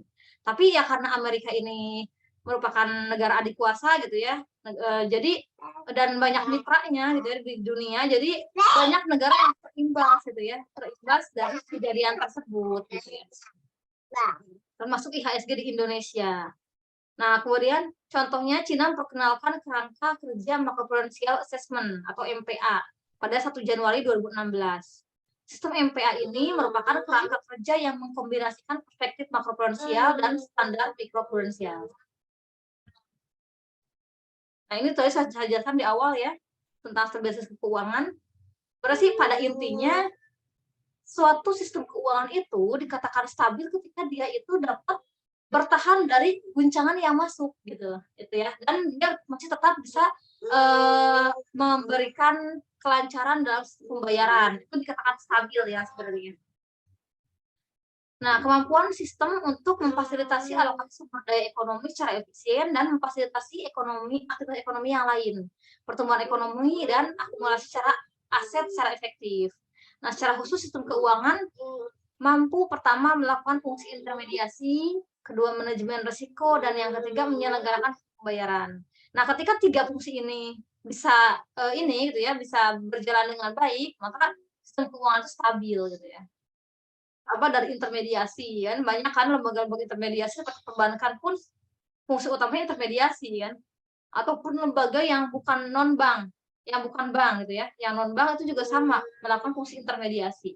Kemudian manajemen risiko, itu tadi saya sebutkan, salah satunya risiko sistemik yang saling keterkaitan antar lembaga. Kemudian yang ketiga menyelenggarakan sistem pembayarannya gitu ya, kelancaran sistem pembayaran jadi tetap terjaga. Kemudian mempertahankan kemampuan di atas pada saat terjadi kejatuhan ekonomi. Jadi ketika tiga hal ini dapat dipertahankan saat terjadinya guncangan dalam ekonomi, maka dikatakan stabil gitu ya.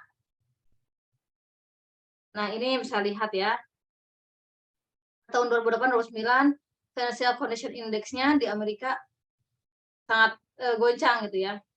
Kemudian ini pun di Global Financial Condition di berbagai negara.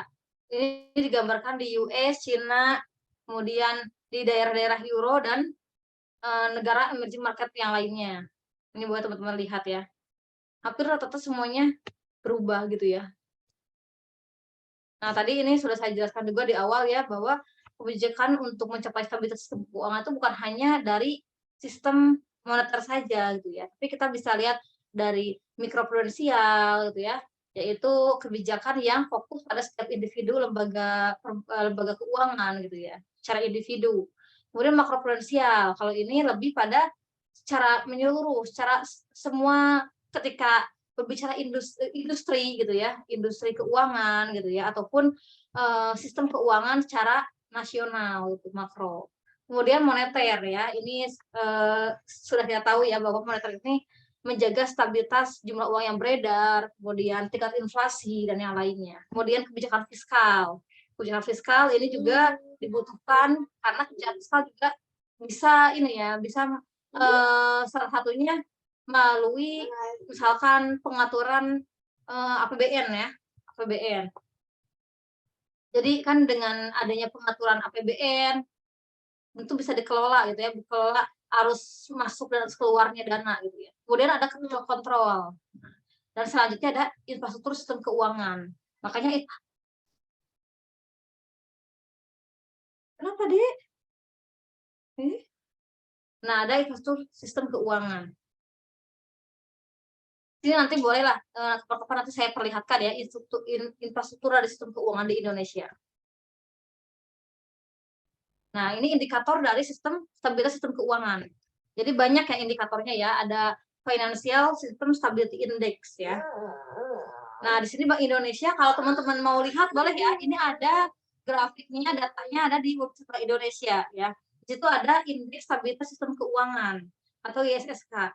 Nah, ISSK ini adalah indeks yang mencerminkan kondisi kestabilan sistem keuangan dengan melihat sumber-sumber instabilitasnya gitu ya. Kemudian indeks ini dibentuk dengan melihat sistem keuangan yang terdiri dari institusi keuangan dan pasar. Nah, di sini ada Komite Stabilitas Sistem Keuangan. Nah, Komite Stabilitas Sistem Keuangan adalah forum komunikasi dan koordinasi antara otoritas moneter, yaitu Bank Indonesia ya, kemudian fiskal, kalau fiskal kan Kementerian Keuangan dan sektor keuangan itu sendiri. Dan sekarang ada OJK juga ya.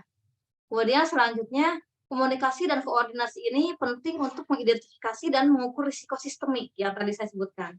Selanjutnya, forum tersebut mengkoordinasi kebijakan makroprudensial untuk menurunkan ketidakstabilan sistem keuangan. Kemudian ada kebijakan makroprudensial. Nah, ini. Kebijakan yang menggunakan berbagai alat prudensial untuk membatasi risiko sistemik atau risiko kegagalan dalam sistem keuangan. Ya. Oleh karena itu, kebijakan makroprudensial mencegah terjadinya disrupsi penyediaan jasa keuangan yang memiliki konsekuensi serius terhadap sektor real. Nah, ini definisi dari kebijakan makroprudensial. Nah, kebijakan makroprudensial menjadi mainstream dalam beberapa tahun terakhir. Boleh ya teman-teman lihat ya. Ini semenjak terjadinya krisis 2008, ini banyak negara yang menyadari bahwa penting adanya makroprudensial karena selama ini banyaknya moneter dan mikroprudensial gitu ya, banyaknya sudah percaya pada bank sentral sebagai otoritas moneter dan mikroprudensial yang dilakukan dalam dalam setiap individu individu lembaga keuangan gitu ya. Akhirnya ketika terjadi tahun 2008 ini krisis, barulah menyadari bahwa penting adanya makroprudensial juga, bukan hanya mikro dan moneter gitu. Akhirnya barulah mulai 2009 sampai dengan seterusnya ini banyak digunakan makroprudensial. Seperti itu teman-teman. Jadi bermulanya lebih banyaknya di mulai tahun 2008 ini setelah krisis global. Nah, kebijakan makroprudensial tujuannya apa? Tujuannya adalah mitigasi risiko ya, mengurangi risiko keuangan sistemik yang berlebihan dan mengurangi biaya akibat instabilitas sistem keuangan. Nah, risiko sistemik dipengaruhi oleh fluktuasi siklus ekonomi dan keuangan antar waktu atau time dimension dan derajat keterkaitan lembaga keuangan dan pasar atau cross-sectional dimension gitu ya.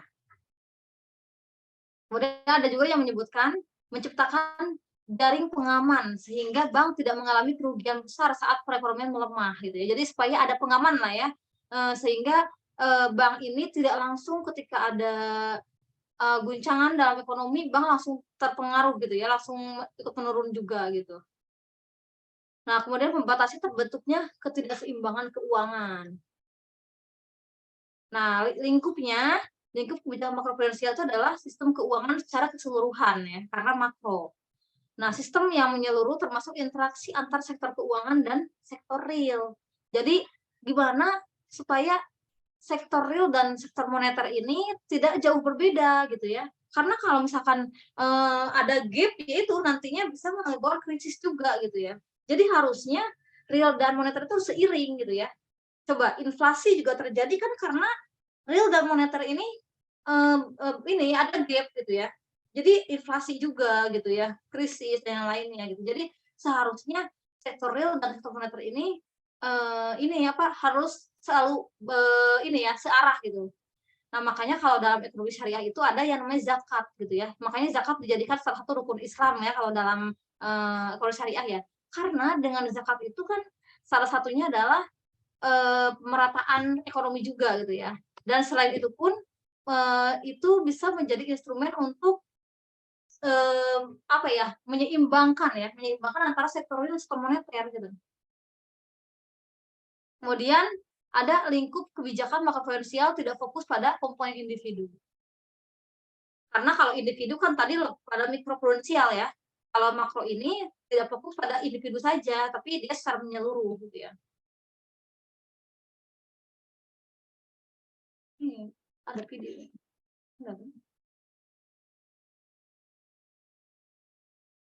Oke, kemudian ini ada diagram kebijakan moneter, makroprudensial, mikroprudensial, dan resolusi gitu ya. Pertama ada objektifnya, kalau makroprudensial itu membatasi risiko keuangan sistemik secara keseluruhan. Kalau mikroprudensial membatasi risiko institusi secara individu. Nah, kemudian final objektifnya, makroprudensial ini menghindari biaya ekonomi akibat adanya ketidakstabilan finansial. Kemudian kalau mikroprudensial ini melindungi depositor ataupun konsumen. Nah, dalam moneter, ini final objektifnya ya berarti menjaga stabilitas harga, tingkat pengangguran rendah, pertumbuhan ekonomi yang tinggi, gitu ya, itu dari moneter. Kemudian resolusinya menyelenggarakan sistem pengaturan dan pengawasan terhadap keseluruhan kegiatan sektor keuangan, baik perbankan maupun lembaga keuangan yang bukan bank, gitu ya. Nah, kemudian diagram kebijakan moneter, makroprudensial, mikroprudensial, dan resolusinya. Pertama ada dari indikatornya. Makroprudensial, indikatornya itu adalah stabilitas harga, stabilitas finansial, dan kesehatan lembaga keuangan. Kemudian kalau mikroprudensial, indikatornya stabilitas finansial, kesehatan lembaga keuangan. Kemudian untuk moneter, indikatornya stabilitas harga dan stabilitas finansial. Dan kalau untuk resolusi, stabilitas finansial. Kemudian lembaganya, makroprudensial ini ya yang berarti yang terlibatnya Bank Sentral, Otoritas Moneter Fiskal, dan Otoritas Moneter. Itu Bank Sentral, BI ya. Maksudnya mungkin lebih pada bidang makroprudensialnya gitu ya. Lebih terkhusus. Kemudian mikroprudensial ini financial institution ya. Jadi setiap lembaga keuangan. Kemudian moneter adalah bank sentral sebagai otoritas moneter. Dan resolusi ini ada otoritas keuangan, ada LPS ya, dan yang lainnya. Nah, ini tadi saya sebutkan ya bahwa dalam kebijakan ini, moneter dan makroprudensial ini sebenarnya ada interaksi yang saling melengkapi ya, saling melengkapi satu sama lain. Ya tadi sudah saya jelaskan di awal ya, misalkan ketika makroprudensial ini financial sektor, lending, housing payment, kemudian moneter kebijakan moneter ada interest rate, debt service dan yang lainnya. Nah, ini keduanya saling beririsan gitu ya. Dalam mengatasi inflasi dan real activity, kemudian dalam menciptakan financial stability gitu ya. Risiko sistem keuangan, yang pertama risiko sistemik dan yang kedua risiko siklikal. Nah, terjadi keseimbangan antara keuangan antara waktu dan prosiklikalitas dari sistem keuangan. Nah, risiko yang dihadapi sektor keuangan dan terdistribusi di seluruh institusi sistem keuangan domestik atau eksternal. Kemudian contohnya adanya peran lembaga keuangan yang gagal dan menjalar ke lembaga yang lainnya. Karena apa? Karena linkage ya. Ada link antara satu lembaga dengan lembaga yang lainnya. Jadi ada peparan ini ya, yang menjalar gitu ya. Kemudian risiko siklikal. Kalau siklikal adalah risiko yang dihadapi sektor keuangan dan terdistribusi di sebuah periode atau waktu gitu ya. Periode waktu ataupun siklus bisnis tertentu. Contohnya boomba style gitu ya. Kemudian ada juga ekonomi bubble gitu ya. Ekonomi bubble dan tidak balance ya. Tidak balance dalam sistem keuangan. Nah, kategori umum dari risiko sistemik. Nah, risiko dari pertumbuhan kredit yang kuat dan inflasi harga aset karena pertumbuhan kredit gitu ya. Kemudian ada juga risiko dari leverage yang berlebihan dan proses deleveraging. Kemudian risiko likuiditas sistemik. Dan selanjutnya risiko dari aliran modal yang volatil khususnya pinjaman dengan kurs luar negeri. Nah, penyusunan kebijakan makroprudensial. Tadi sudah saya jelaskan ya, pertama dari asesmen sistemik, kemudian pertimbangan intervensi makroprudensial, kemudian pemilihan instrumen, implementasi, dan intervensi dari makroprudensial.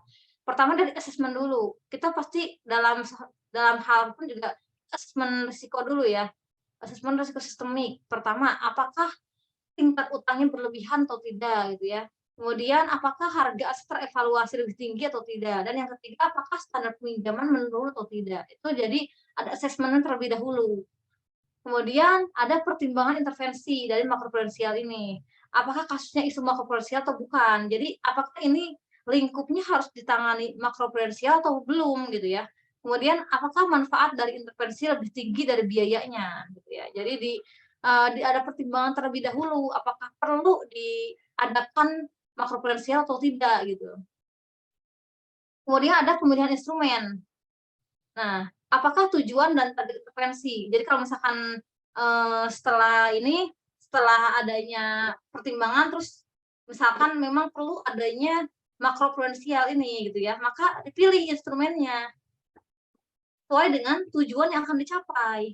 Nah, apakah tujuan dan target intervensi, kemudian instrumen makroprudensial apa yang bisa mencapai tujuan tersebut gitu ya. Kemudian apakah bauran kebijakan yang optimal. Kemudian setelah misalkan ditemukan instrumen yang sudah pas gitu ya dengan menangani kasus tersebut, baru ada implementasi. Implementasi ini bagaimana cara penerapan instrumennya, kemudian bagaimana exit strateginya gitu ya. Barulah nantinya ada intervensi makroprudensial. Tapi nanti pun di akhirnya ada evaluasi juga ya, ada evaluasi dari penerapan makroprudensial tersebut. Nah, jadi strategi dan proses kebijakan makroprudensial itu seperti ini strateginya. Tujuan antara, indikator, diskresi, instrumen, kemudian stabilitas sistem keuangan. Misalnya mitigasi pertumbuhan kredit berlebihan ya. Kemudian indikatornya rasio kredit terhadap PDB ya. Kemudian diskresi bank sentral. Instrumennya Basel III capital buffer ya. Kemudian yang keempat muncullah stabilitas sistem keuangan.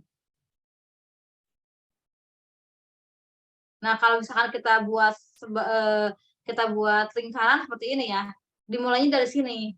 Dimulai dari identifikasi risiko dulu. Identifikasi risiko dan asesmen, kemudian pemilihan instrumen dan kalibrasi, kemudian setelah terpilih instrumennya diimplementasikan, setelah implementasi ada evaluasi ini ya. Ini yang tadi saya sebutkan. Pemilihan instrumen kebijakan moneter ada 3 faktor, derajat pertumbuhan ekonomi dan sektor keuangan, rejim nilai tukar, dan jenis kejutan, atau maksudnya kejutan ini adalah jenis shocknya gitu ya, shock yang munculnya. Nah, derajat pertumbuhan dan sektor keuangan ini lebih banyak pada emerging market economy yang membutuhkan kebijakan untuk mengatasi kegagalan pasar. Di negara tersebut, pasar keuangan belum berkembang dan bank mendominasi sektor keuangan. Oleh karena itu, negara tersebut akan menghadapi risiko likuiditas sistemik dan cenderung menggunakan instrumen untuk risiko risiko tersebut, maaf. Di sisi lain, negara maju lebih cenderung untuk memilih instrumen kredit, gitu ya. Kemudian selanjutnya rezim nilai tukar. Negara-negara dengan nilai tukar tetap atau manage cenderung menggunakan kebijakan makroprudensial yang lebih sering gitu ya. Keterbatasan nilai tukar ini membatasi penerapan kebijakan suku bunga. Di negara tersebut, pertumbuhan kredit berasosiasi dengan aliran aliran modal masuk. Kebijakan implisit dari nilai tukar tetap memberi insentif untuk lembaga keuangan melakukan ekspansi kredit melalui pendanaan eksternal. Nah, kemudian tadi kan melalui jenis shocknya ya. Nah, emerging market ekonomi memiliki ukuran ekonomi domestik yang lebih kecil dan derajat keterbukaannya tinggi. Oleh karena itu, aliran modal masuk adalah shock untuk emerging market ekonomi dengan dampak yang cukup besar untuk sektor keuangan. Negara-negara Eropa Timur menggunakan instrumen berbasis kredit untuk isi pertumbuhan kredit yang tinggi akibat aliran modal masuk. Nah, beberapa negara di Amerika Latin menggunakan instrumen likuiditas untuk membatasi dampak dari aliran modal masuk. Kemudian, adapun di negara-negara Timur Tengah merupakan eksportir yang merupakan minyak dengan nilai tukar tetap menggunakan instrumen berbasis kredit untuk mengatasi dampak dari pemasukan dan pertumbuhan kredit yang volatil. Nah, di sini ada kebijakan makroprudensial untuk mengatasi risiko dari sistem keuangan ya.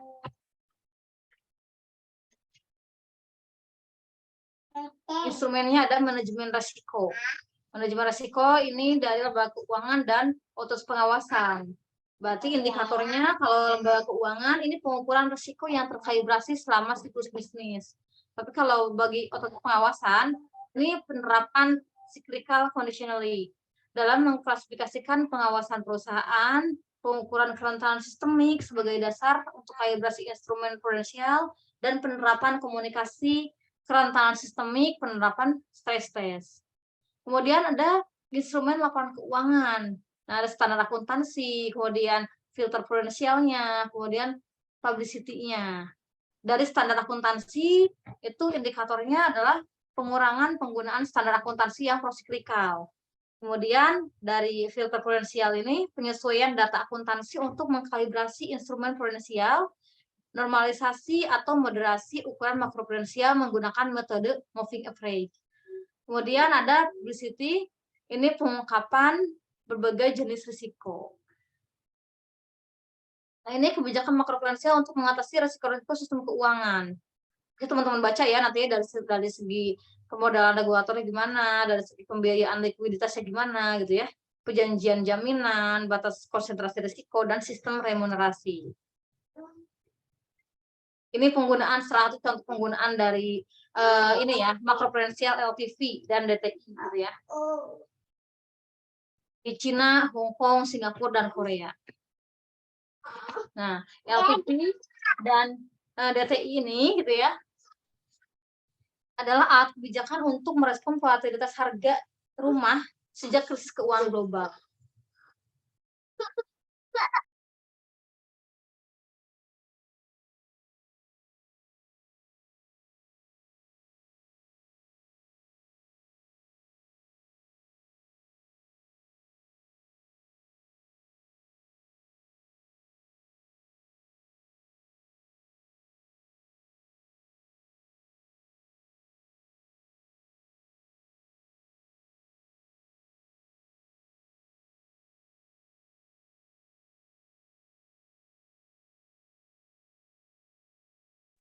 Nah, kebijakan pengetatan LTV ini berdampak pada saat kredit tumbuh secara cepat dan rasio harga rumah terhadap pendapatan tinggi. Kebijakan pelonggaran ini pun memiliki dampak yang lebih kecil dibandingkan dengan kebijakan pengetatan.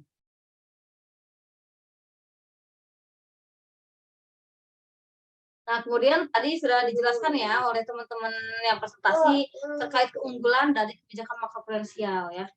Nah, diantaranya instrumen makroprudensial ini lebih fleksibel dibandingkan dengan instrumen fiskal dan memiliki kelambanan implementasi yang lebih pendek. Kemudian yang kedua, instrumen makroprudensial ini bisa disesuaikan untuk risiko atau sektor spesifik tanpa menyebabkan penurunan aktivitas ekonomi. Oleh karena itu, biaya penerapan instrumen makroprudensial ini cukup rendah gitu ya. Kemudian instrumen makroprudensial ini tertentu bermanfaat pada saat pengetatan kebijakan moneter. Nah, tidak bisa diterapkan gitu ya. Misalkan inflasi di bawah target ataupun yang lainnya.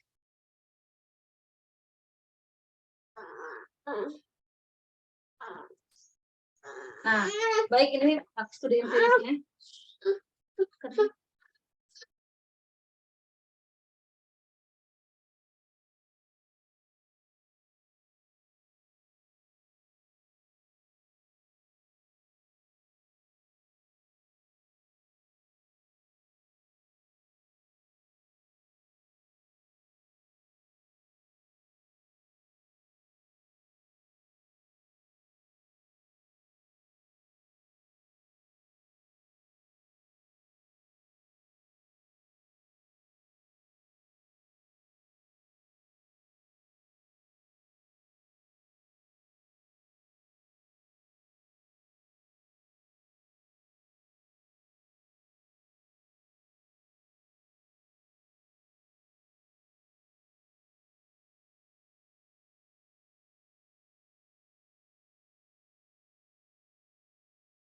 Baik, ini contoh-contoh kebijakan makroprudensial pada negara-negara maju dan berkembang ya, yang ada di dunia. Tadi sudah dijelaskan ya oleh tim yang presentasi, tadi saya juga lihat presentasinya terkait penerapannya, misalkan ada kebijakan makroprudensial yang muncul karena eksternalitas dan kegagalan pasar pada aktivitas finansial ya, menyebabkan procyclicality berlebihan dan bertambahnya risiko sistemik. Kemudian meskipun kebijakan mikroprudensial dan moneter sudah diterapkan, risiko keuangan masih tetap ada sehingga dibutuhkan adanya kebijakan makroprudensial. Itu tadi saya jelaskan ya, bahwa pada awalnya kan hanya mikroprudensial dan moneter gitu ya. Tapi ternyata terjadi kegagalan pasar pada tahun 2008 nanti sebelumnya gitu ya. Maka setelah adanya kegagalan pasar di tahun 2008, maka baru menyadari bahwa pentingnya adanya kebijakan makroprudensial. Ada instrumen-instrumennya juga ya, ada instrumennya demand side of financing dan supply side of financing.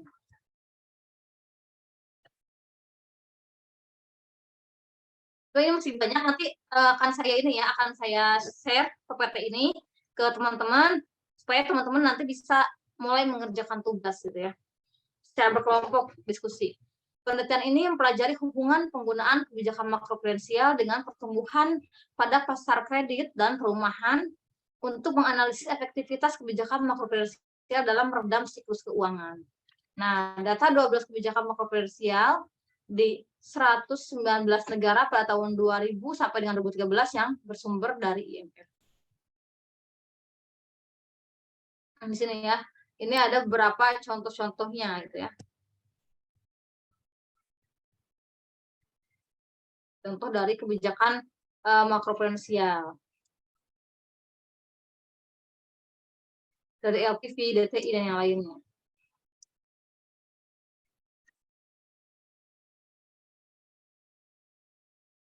Yang tadi sudah dijelaskan ya oleh kelompok yang presentasi.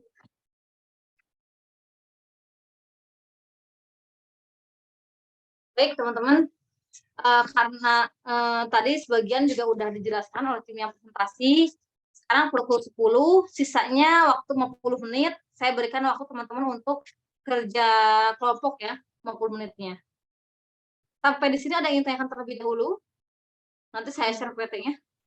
Ibu izin konfirmasi lagi, Bu. Berarti Iya. tugasnya itu mencari kasus suatu negara, terus kemudian diidentifikasi kebijakan stabilitas keuangannya ya, Bu. Dari segi Iya, dampak. ataupun ya di suatu negara, kemudian apa kebijakan makroprudensial yang digunakannya gitu ya. Kemudian misalkan boleh ini tujuannya apa sih? Misalkan instrumen yang dipilihnya LTV gitu ya, tadi instrumennya misalkan. Nah, tujuannya untuk apa gitu ya? Pemerintah tersebut menggunakan itu gitu ya. Kemudian kalau misalkan kejadian tersebut udah lama, berarti kan udah terlihat dampaknya ya. Dampaknya seperti apa gitu. Itu aja sih. Oke, baik Bu. Untuk pengumpulannya kapan Bu? Pengumpulannya minggu depan ya, sebelum pertemuan berikutnya ya. Oke, baik Bu. Terima kasih Bu. Ya, jadi teman-teman bisa diskusi sekarang, mencari sumber informasinya. Makanya ini kelompok ya tugasnya ya, biar bisa teman-teman saling share gitu ya, saling sharing ya. Berarti terakhirnya tanggal 8 ya. Tanggal 8. Karena agak kerasa ya teman-teman ya, sekarang teman-teman udah masuk pada pertemuan kelima ya. 2 pertemuan lagi udah UTS ya. Mungkin dari pertemuan 1 sampai ke 7 nanti sudah cukup 2 tugas ini. Pertama tugas individu udah kan sebelumnya, ini tugas kelompoknya, berarti udah cukup gitu ya, itu tugas keduanya. Itu teman-teman ya. Ini tandem nggak saya ngajarnya? Kenapa Bu? Saya tandem ini ngajarnya ya sama Prof. Niken ya? Iya, Bu. Oh iya, tapi ini deh lupa saya, Prof. Niken pernah bilang saya sendiri yang ngajar ya, jadi nanti setelah UTS saya juga deh yang ngajar. Lupa saya. Baik teman-teman ya, gitu ya. Sekarang silahkan ada waktu masih 50 menitan untuk teman-teman saling cari artikel. Jadi nanti tinggal kalau misalkan udah nemu beritanya ataupun informasinya, jadi bisa tinggal dikerjakan bareng-bareng gitu ya, supaya tugasnya bisa cepat diselesaikan. Gitu ya teman-teman ya. Baik Ibu. Ya. Ya, terima kasih banyak atas kehadirannya dan partisipasinya dari teman-teman semua. Terima kasih atas keaktifannya. Saya izin tutup kelas. Selamat siang. Assalamualaikum warahmatullahi wabarakatuh. Waalaikumsalam. Waalaikumsalam. Ibu. Terima kasih Bu. Ibu. Terima kasih Bu. Terima kasih Bu.